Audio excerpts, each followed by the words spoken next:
The observation deck of Proxima Station offered a clear view of the stars, but Admiral John Miller took no joy in the sight.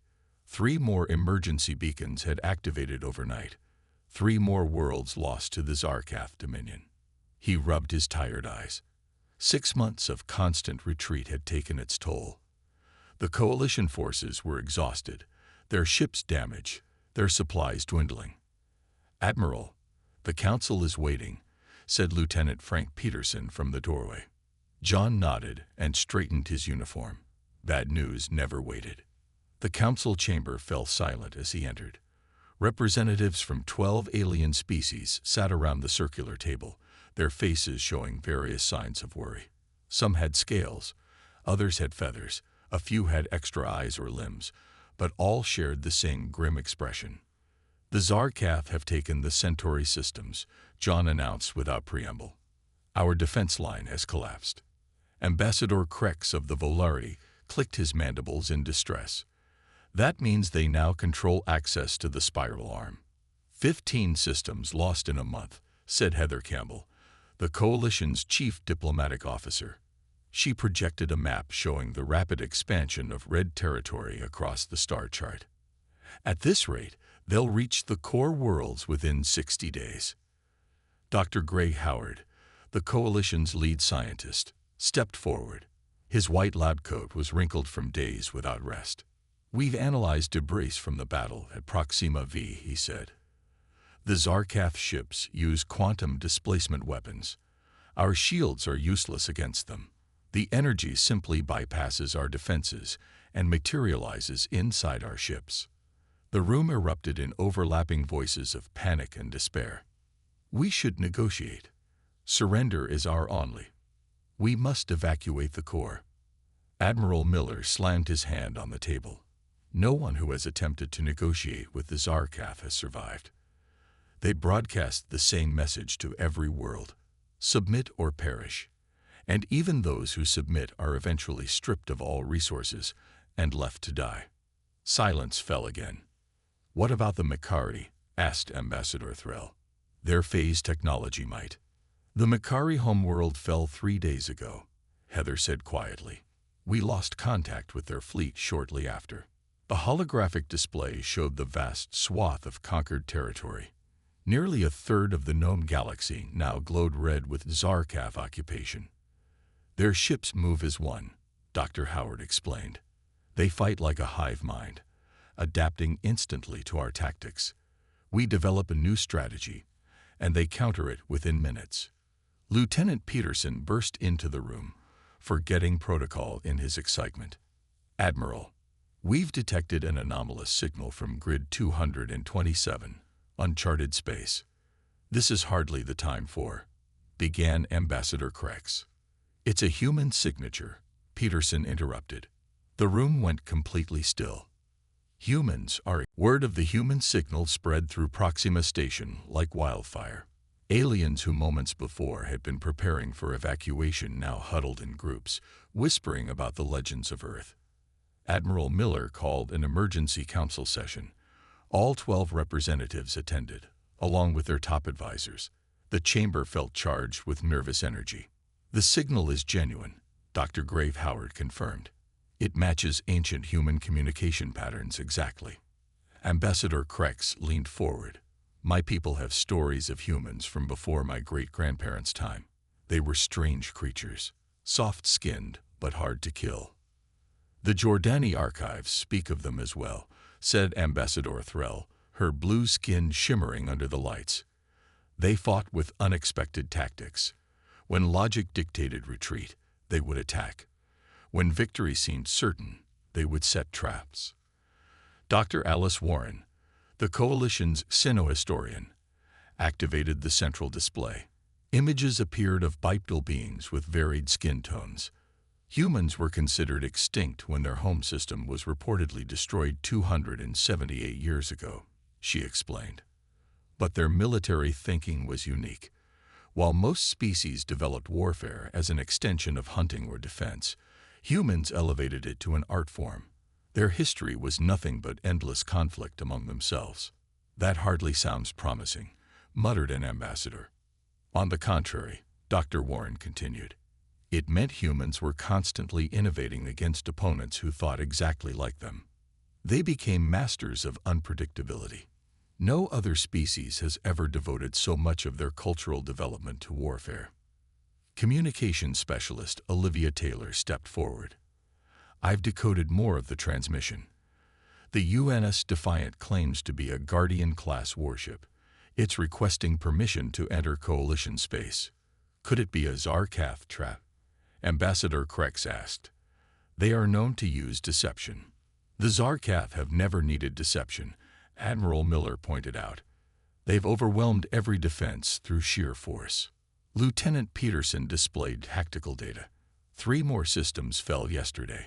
The Zarkath broadcast their usual message at Regil IV before attacking. He played the recording. A harsh, mechanical voice filled the room. We are the Zarkath Dominion. Your resources belong to us. Submit or perish. What do we really know about the Zarkath? Asked Heather Campbell. In 6 months of fighting, we've captured no prisoners, intercepted no meaningful communications. They appeared from the galactic rim without warning, Dr. Howard said. Their technology is centuries beyond ours, particularly their quantum weaponry. Captain Sam Douglas, commander of the scout ship Horizon, stepped forward. His graying hair and scarred face spoke of decades of service. Let me take my ship to meet this. Defiant, he proposed. If it's a trap, we lose little. If it's genuinely human, he let the possibility hang in the air. The council debated briefly before agreeing. With preparations underway, Dr. Warren approached Admiral Miller privately. There's something else about humans you should know, she said quietly. The ancient records suggest their greatest strength wasn't technology, but adaptability. When faced with extinction, they didn't accept their fate. They changed it. You sound like you admire them, Miller noted. I study dead civilizations, Admiral, she replied. The ones that survive longest are rarely the strongest or the smartest. They're the ones most willing to transform themselves when necessary. 12 hours later, Captain Douglas stood on the bridge of the Horizon with his crew. Tactical Officer Kate Martinez, Engineer Paul Johnson, and Alien Liaison Vincent Rogers. Final checks complete, Kate reported. Course plotted to the coordinates. Any update on the Zarkath fleet movements? Douglas asked. They've changed course, Vincent said, surprise evident in his voice. 3 of their battle groups are moving away from the core worlds, heading toward uncharted space. Toward the human signal, Douglas realized. Paul looked up from his console. Sir, it's almost as if they're afraid. Douglas stared at the tactical display, watching the red markers of Zarkath ships changing direction. For the first time, the relentless invaders were reacting instead of attacking. Launch when ready, he ordered. Let's see what scares the monsters. A Horizon disengaged from Proxima Station and jumped to light speed, carrying the hopes of the Coalition toward an impossible reunion with humanity. The scout ship Horizon dropped out of light speed at the edge of a swirling purple nebula. Captain Douglas ordered full sensor sweeps immediately. Anything? He asked, leaning forward in his command chair. Kate Martinez studied her tactical display. There's something big in there, sir. Very big. But the nebula is interfering with our scans. Paul Johnson adjusted the sensors. Energy readings are off the charts. Whatever's in there could power Proxima Station for a century. Sir, Vincent Rogers called from communications. We're being scanned. Extremely powerful but unfamiliar pattern. Douglas straightened his uniform. Open a channel, standard Coalition greeting. Before Vincent could comply, the view screen activated on its own. A man's face appeared, pink-skinned with short brown hair and intense blue eyes. He looked remarkably ordinary, except for the confident way he studied them. Coalition vessel, the man said. This is Commander Eric Donovan of the UNS Defiant. You're a long way from home. Douglas stepped forward. I am Captain Sam Douglas of the Coalition ship Horizon.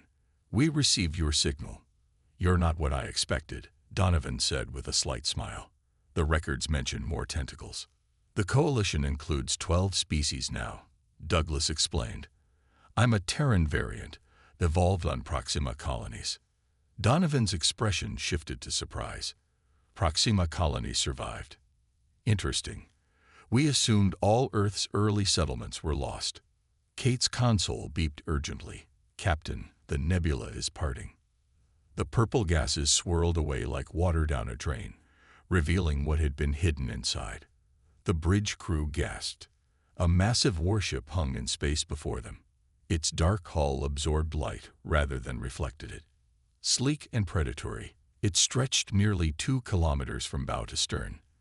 Various weapons systems dotted its surface, some recognizable, others completely alien. That's impossible, whispered Paul. A ship that size couldn't maneuver in combat. As if hearing him, the Defiant suddenly pivoted 180 degrees with impossible grace, its engines flaring blue against the darkness. Permission to approach, Captain Douglas? Commander Donovan asked. Douglas found his voice. Granted. We have many questions. I imagine you do, Donovan replied. We've been watching the Zarkath advance. Bad business. We've dealt with their kind before. The horizon moved cautiously toward the massive ship. As they drew closer, they could see strange symbols etched into its hull. Not Coalition standard, but something older. Docking protocols initiated, Kate reported. They're guiding us in. The docking bay of the Defiant could have held 20 ships the size of the horizon. As they landed, Douglas saw humanoid figures in black uniforms moving with military precision. Atmosphere is breathable, Paul confirmed. Gravity slightly stronger than standard. Remember, Douglas told his crew, we represent the entire coalition. This could be our last hope against the Zarkath. They disembarked cautiously. A delegation of 6 humans waited for them. Commander Donovan stepped forward, shorter in person than he had appeared on screen, but radiating authority. Welcome aboard the Defiant, he said, extending his hand in what Douglas recognized as an ancient human greeting custom. Douglas took the offered hand. Thank you for receiving us, Commander. Follow me, Donovan said. Our captain wants to meet you. They walked through corridors of gleaming metal, passing rooms filled with technology beyond Douglas's understanding. Crew members nodded respectfully as they passed. Where have you been all this time? Douglas finally asked. Everyone believed humans were extinct. Not extinct, Donovan corrected. Hidden. After the First Contact War, Earth established secret colonies beyond the rim. We've been watching the galaxy ever since, developing our technology, preparing. Preparing for what? Vincent asked. Donovan stopped at a large door marked with strange symbols. For them. The Zarkath aren't new to us, Captain. We've fought their kind before, in other sectors. They're harvesters. They consume everything in their path. You fought them, and won. Douglas couldn't hide his surprise. Donovan smiled grimly. Let's just say they learned to avoid human space. Until now. He pressed his palm to the door. It's time you met our captain. She'll explain everything. The door slid open, revealing a command center unlike anything Douglas had ever seen. And in the center, a woman with steel-gray hair and eyes that had seen too much war. Captain Douglas, Donovan announced. Meet Captain Lisa Blackwood of Earth. Captain Lisa Blackwood stood tall despite her years. Her uniform was black with silver trim, bearing insignia Douglas didn't recognize.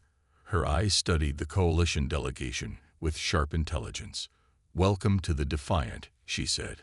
Her voice was firm but not unkind. I understand you're at war with the Zarkath. Losing a war, Douglas corrected honestly. They've taken nearly a third of coalition space in 6 months. Their weapons passed through our shields as if they weren't there. Captain Blackwood nodded. Quantum displacement technology. We encountered it 60 years ago on the other side of the rim. It took us time to develop countermeasures. The command center was unlike anything Douglas had seen. Three-dimensional displays showed star systems in perfect detail.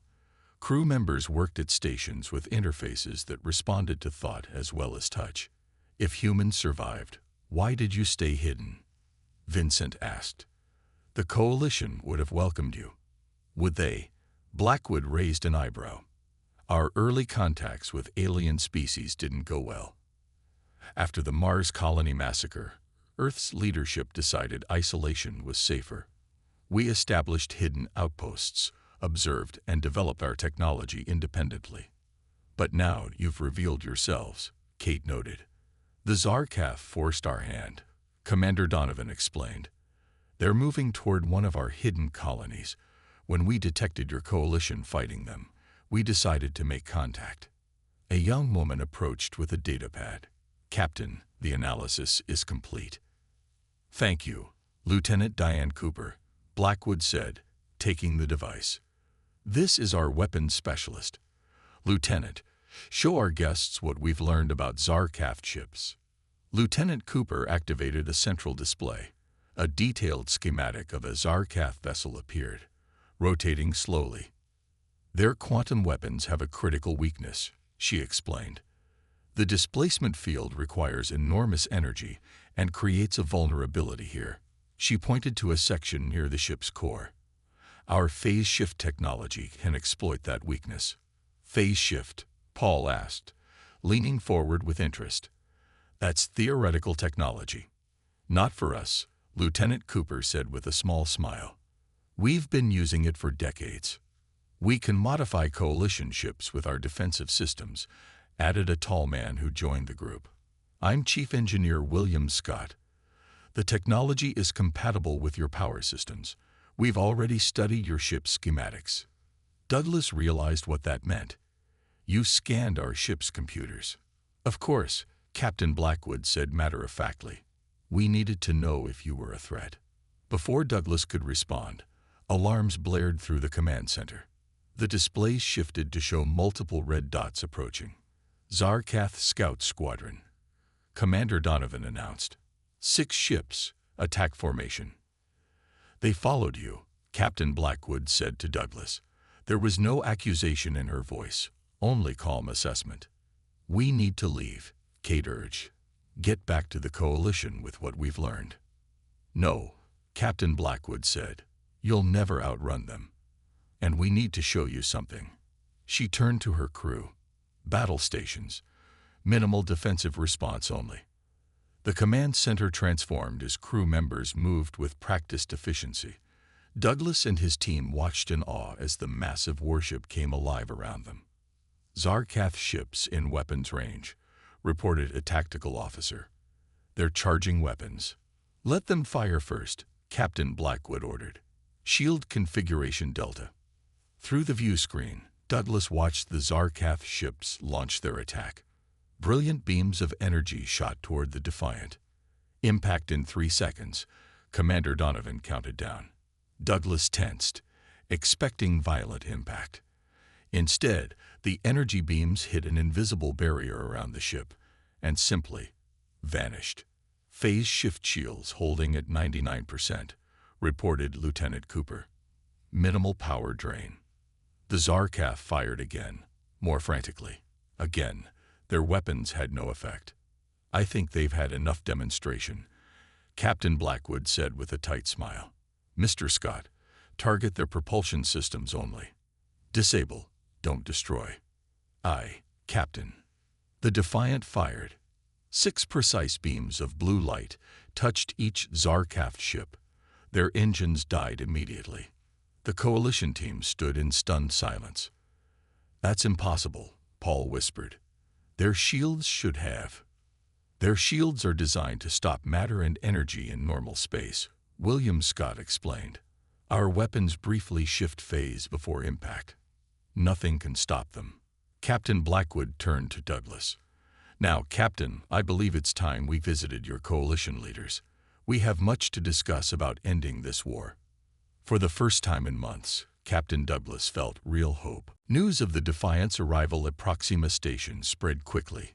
Crowds gathered at viewing ports to watch the massive human warship approach. Its dark hull dwarfed the largest coalition vessels escorting it. In the main council chamber, Ambassador Krex nervously clicked his mandibles.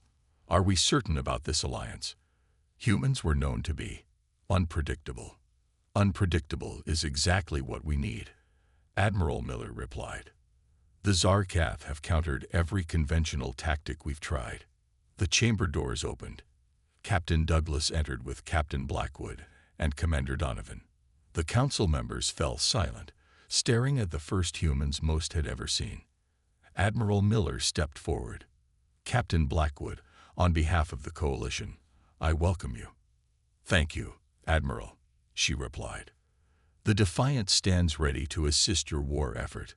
We've brought detailed plans for modifying your ships with our defensive technology. Engineer William Scott projected schematics onto the central display. The phase shift systems can be integrated with your existing power grid. We can start with your capital ships. Dr. Gray Howard studied the designs with growing excitement. This would work, but the power requirements are enormous. We've brought 4 portable generators, Scott said. They'll serve until your engineers can build more. Ambassador Threll leaned forward. You said humans have fought the Zarkath before. Tell us about them. Commander Donovan took the lead. The Zarkath are a collective species. Individual drones serve a central intelligence. They originated beyond the galactic rim and move from galaxy to galaxy, harvesting resources. They fear humans specifically, Captain Blackwood added. 60 years ago, they entered human space. We defeated a small fleet and captured one of their command ships. Since then, they've avoided our territory. Until now, Admiral Miller noted. They've grown bolder, Blackwood agreed. And they've improved their technology. But so have we. Lieutenant Diane Cooper joined them, carrying a small device. This is a portable phase shift generator. It can protect a small area from Zarkath weapons. She activated it, creating a shimmering bubble around herself. Dr. Howard scanned it with obvious fascination. We have 4 more warships that can be here within a week, Captain Blackwood continued. But more importantly, we can upgrade your fleet. Admiral Miller called for a vote. The Council unanimously approved the human alliance. We should establish a joint command structure, Miller suggested. Agreed, Blackwood said. Commander Donovan will coordinate with your tactical teams. Over the next 3 days, human engineers worked alongside Coalition technicians. The first ship to receive the upgrade was the Coalition flagship Guardian. Admiral Miller watched from the observation deck as human shuttles moved around the massive vessel. Their efficiency is remarkable, noted Heather Campbell, who stood beside him. They work without breaks. They're driven, Miller replied. Did you notice how they all have combat training? Even their scientists and engineers. A flash of light caught their attention. A small Zarkath squadron had appeared at the edge of the system. Alert status. Miller ordered into his communicator. All ships prepare for. Belay that, interrupted Captain Blackwood, who had just entered. The Guardian's upgrades are complete. Let's test them. Against all standard protocols, the Guardian moved to engage the Zarkath alone. Coalition officers watched in disbelief as the flagship deliberately placed itself in the path of enemy fire. The Zarkath weapons struck the Guardian's new shields and dissipated harmlessly. The Coalition vessel then fired a single salvo. The Zarkath ship's engines went dark, leaving them drifting in space. Cheers erupted throughout Proxima Station. Phase shift technology works both ways, Blackwood explained to Miller. Your weapons can now bypass their defenses as well. In the tactical center, Commander Donovan worked with Coalition officers, teaching them new battle strategies. The key is unpredictability, he explained. The Zarkath rely on logic and patterns. Break the pattern, and they become confused. He demonstrated using simulations, while conventional tactics formed neat defensive lines. Human strategies involved chaotic movements, feints, and deliberate traps. This isn't how we were taught to fight, protested a Coalition officer. Exactly, Donovan replied with a smile. That's why it will work. As more coalition ships received upgrades, reports came in of Zarkaf forces pulling back from their forward positions. For the first time since the war began, the invaders were retreating. Admiral Miller found Captain Blackwood on the observation deck that evening, watching the stars. "I never thought I'd see this day," he admitted. "Hope." Blackwood nodded. "The real fight is just beginning, Admiral. But this time, humanity stands with you." 2 weeks after the humans arrived, the combined fleet was ready. 20 coalition ships and 5 human warships gathered near Proxima Station. All had been upgraded with phase shift technology. Admiral Miller stood on the bridge of the Guardian with Captain Blackwood at his side. The tactical display showed Zarkaf-controlled territory in red. "The Centauri cluster will be our first target," Miller explained to the assembled captains via video link. "It's a major Zarkaf supply hub. Intelligence suggests they don't expect us to attack," added Commander Donovan. "They believe we're still hiding in our remaining territory." Captain Ryan Hoffman, commanding the human ship Valiant, spoke up. "My team can lead a stealth mission to their command ship while the main fleet engages their defenses." Hoffman was younger than most human captains, with a reputation for bold tactics. His stealth team had trained coalition special forces in human infiltration techniques. "Very well," Admiral Miller agreed. "The main fleet will launch in 6 hours. Captain Hoffman's team will depart immediately." As the meeting ended, Communications Officer Susan Bradley approached Miller.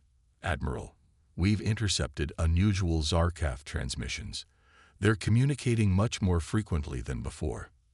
"They're nervous," Captain Blackwood observed. "Good. Fear leads to mistakes." The fleet departed in stages. Captain Hoffman's small stealth ship, Shadow, left first, its advanced cloaking technology making it invisible to sensors. The main battle group followed 6 hours later. Aboard the Shadow, Hoffman briefed his team. "Our mission is to infiltrate their command ship and extract their central data core. We need to know what they're planning." The Shadow approached the Centauri cluster through a debris field of destroyed planets. The Zarkaf had reduced once thriving worlds to rubble. Their mining ships extracted resources from the fragments. "Entering Zarkaf security perimeter," reported the Shadow's pilot. "Cloaking systems holding." The command ship was massive, nearly 3 times the size of the Defiant. It hung in orbit around a partially harvested gas giant. "We've identified a maintenance hatch," said Lieutenant Angela Ward, studying sensor data. "Security is minimal. They don't expect anyone to get this close." Hoffman's team donned spacesuits with built-in phase shift generators. "Remember," he told them, "we're invisible to their sensors, but not to visual contact. Move quickly and stay in the shadows." They exited through the Shadow's airlock and propelled themselves toward the Zarkaf vessel.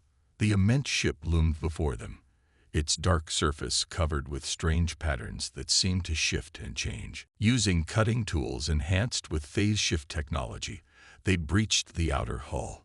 Inside, they moved through dimly lit corridors, avoiding Zarkaf drones. "Central data core should be 2 levels down," whispered Lieutenant Ward, checking her scanner. They encountered minimal resistance, just a few maintenance drones easily disabled. The lack of security was surprising. "It's like they never considered the possibility of infiltration," Hoffman noted. They'd reached the data core, a towering column of crystalline structures pulsing with energy. Lieutenant Ward connected a human device to an access port. "Downloading now," she reported. "This is strange, Captain. Most of the data isn't about military operations. It's about resource collection." Hoffman looked over her shoulder at the translating data. "They're not just taking strategic materials. They're harvesting specific elements from each world, following a pattern." A loud alarm suddenly blared throughout the ship. "They've detected our data breach," Lieutenant Ward said. "Download at 87%. "We need to move," Hoffman ordered. "Complete the download and set the charges." As his team placed small explosives around the data core, Hoffman noticed something on a nearby display. a star map with a location marked far beyond Zarkath territory. "Download complete," Ward announced. They retreated the way they had come, encountering more resistance as Zarkath security drones converged on their position. Their phase shift technology allowed them to pass through solid walls, confusing the pursuers. They reached their entry point and exited the ship just as the charges detonated. The explosion wasn't designed to destroy the command ship, only to damage its data systems. Back aboard the Shadow, they began analyzing the stolen data while retreating to safety. "Captain," Lieutenant Ward said with concern in her voice, "you need to see this." The data revealed the truth. The Zarkath weren't simply conquerors. They were building something in their home system, something that required specific resources from hundreds of worlds. "We need to get this to Admiral Miller immediately," Hoffman said grimly. "The real threat is worse than we imagined." As the Shadow raced to rejoin the fleet, the main battle for the Centauri cluster had already begun. The battle for the Centauri cluster lasted 3 days. When it ended, the Coalition controlled the system for the first time in months. Admiral Miller called a meeting on the Guardian to discuss Captain Hoffman's findings. "The data is clear," Hoffman explained, pointing to the holographic display. "The Zarkath are building a superweapon in their home system. They're harvesting specific elements from each conquered planet to power it." The display showed a massive structure built around a star. Energy collectors extended from a central hub, forming a web that dwarfed planets. "It's a star killer," Dr. Great Howard said quietly. "If activated, it could collapse space-time across entire sectors." "Their first target would be human space," Captain Blackwood added. "The data shows they fear us above all other species." Admiral Miller studied the image. "How close is it to completion?" "Based on their collection rates, they need resources from approximately 20 more systems," Lieutenant Ward answered. "At their current pace, that's about 2 months." "Then we have 2 months to stop them," Miller said. "We need to take the fight to their home system." The room fell silent. No one had ever contemplated attacking the Zarkath home system. "That's suicide," Ambassador Krex protested. "Even with phase shift technology, we don't have enough ships." "We have something better than ships," Commander Donovan said. "We have Carol Nelson." All eyes turned to a woman who had been quietly observing from the back of the room. Carol Nelson was the Defiant's military strategist, with a reputation for brilliant battle plans. "Ms. Nelson," Admiral Miller said, "what are your thoughts?" She stepped forward, her eyes never leaving the holographic superweapon. "The structure has vulnerabilities. These energy conduits here and here must remain synchronized. If we could disrupt them simultaneously, the feedback would cascade through the entire system. That would require precise strikes at multiple points," Captain Hoffman noted, "while under heavy fire." "Yes," Carol agreed, "but not by a large fleet. A single ship with phase shift technology could penetrate their defenses if the pilots were skilled enough." All eyes turned to the Defiant. Captain Blackwood nodded slowly. "Our ship has the necessary maneuverability, but we would need to get very close." "The Defiant alone?" Admiral Miller asked.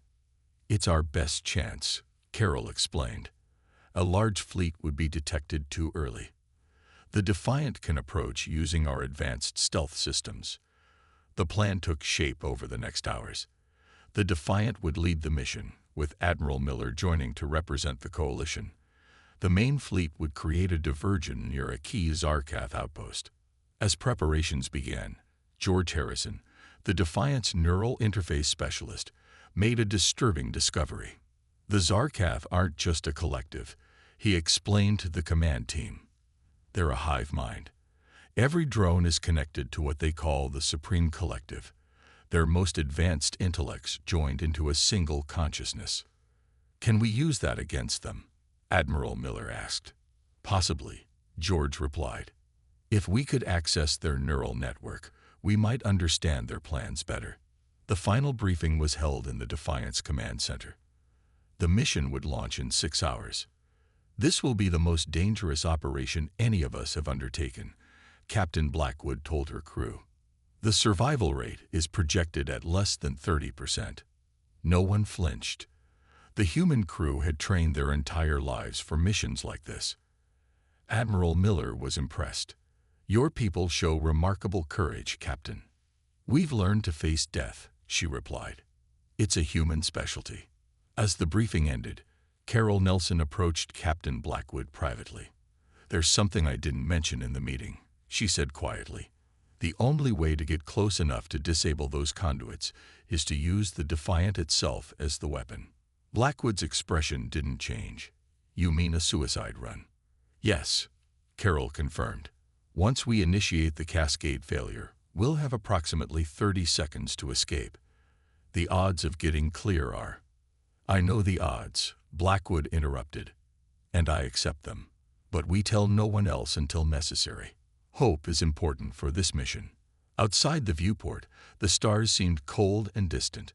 Somewhere among them, the Zarkath prepared their doomsday weapon, unaware that humans were coming for them. The Defiant dropped out of faster-than-light travel at the edge of the Zarkath home system. Its stealth systems engaged immediately, rendering it nearly invisible against the backdrop of space. "All systems silent," Commander Donovan reported. "We're running on minimal power." On the command deck, Captain Blackwood and Admiral Miller watched the main display. The star at the center of the system was partially encased in the massive Zarkath structure.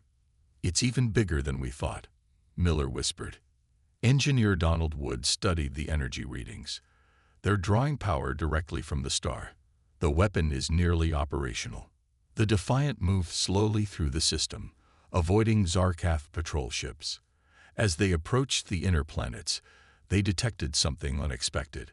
"Captain," George Harrison called from his neural interface station, "I'm picking up billions of Zarkath life signs on the third planet. Not just warriors, but civilians." This was new information. Until now, they had only encountered Zarkath military vessels.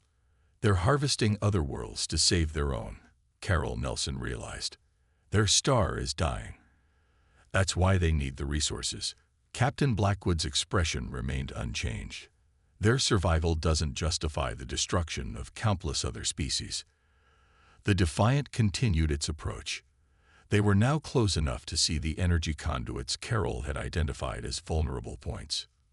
"Patrol ship approaching," Kate Martins warned from Tactical. "They'll detect us in 30 seconds. Hold position," Blackwood ordered. "Let them pass." The bridge crew held their breath as the Zarkath ship came within kilometers of their position. For a moment, it seemed to hesitate.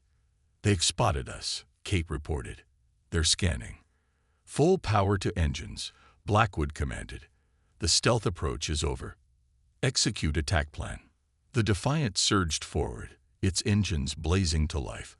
Alarms blared throughout the Zarkath system as their sensors detected the human warship. "Multiple enemy vessels on intercept course," Kate called out. "Weapons ready," Commander Donovan confirmed. "Target the primary conduit," Blackwood ordered. "All power to forward shields." The Defiant fired, its phase-shift weapons bypassing the super weapon's defenses. The energy beam struck the first conduit, causing a cascade of explosions along its length. "First target destroyed," Kate reported. "Second target coming into range." Zarkath ships swarmed around them, firing desperately. Most shots were absorbed by the Defiant's shields, but some got through. "Hull breach on Deck 7, reported an officer. "Sealing now." Admiral Miller watched in awe as the human crew worked with perfect coordination. Despite the chaos, no one panicked. "Second target destroyed," Kate announced. "The cascade effect is beginning." On the main screen, they could see energy surges rippling through the superweapon structure. But they were far from safe. "We've been locked in a tractor beam," Donald Wood reported. "They're pulling us toward the central hub. Breaking free would require more power than we have," Commander Donovan added. Captain Blackwood exchanged a look with Carol Nelson. The moment they had prepared for had arrived. "Mr. Wood," Blackwood said calmly, Initiate the quantum cascade. Donald's hands flew over his console. Captain, if we do that, we want. I know, she interrupted. Do it. Admiral Miller realized what was happening. You're going to sacrifice the ship. Not exactly, Donald explained as he worked. I've modified our drive core. Instead of creating an explosion, it will generate a quantum field that permanently alters the function of any weapons technology within its radius. You'll turn their super weapon against them, Miller understood. Better, Donald said. We'll turn it into its opposite, a field generator that will prevent any weapons from functioning in this system. The Zarkath will be trapped in their home system, unable to harm anyone else. Cascade initiated, Donald announced. 30 seconds until full activation. Escape pods? Miller asked. Blackwood shook her head. No time. But we have one more trick. She turned to her first officer. Commander Donovan, emergency jump. Donovan nodded and activated a sequence Miller didn't recognize. Brace for impact, Blackwood ordered. The ship shuddered as the quantum cascade began. Then, just as the view screen showed the superweapon beginning to transform, the Defiant itself seemed to shift out of reality. Miller felt a moment of disorientation. When his vision cleared, he saw stars in unfamiliar patterns. Where are we? He asked. Captain Blackwood smiled for the first time since he'd met her. Emergency phase shift jump. We moved the entire ship into a different phase of reality, just for a moment. Long enough to escape the blast radius. On the view screen, they could see the Zarkath system in the distance. A wave of blue energy was spreading from their former position, engulfing the superweapon and the surrounding ships. It worked, Carol Nelson confirmed. The quantum field is stable and expanding. Their weapons are neutralized. Admiral Miller stood in amazement. You've ended the war. No, Captain Blackwood corrected him. We've started the peace.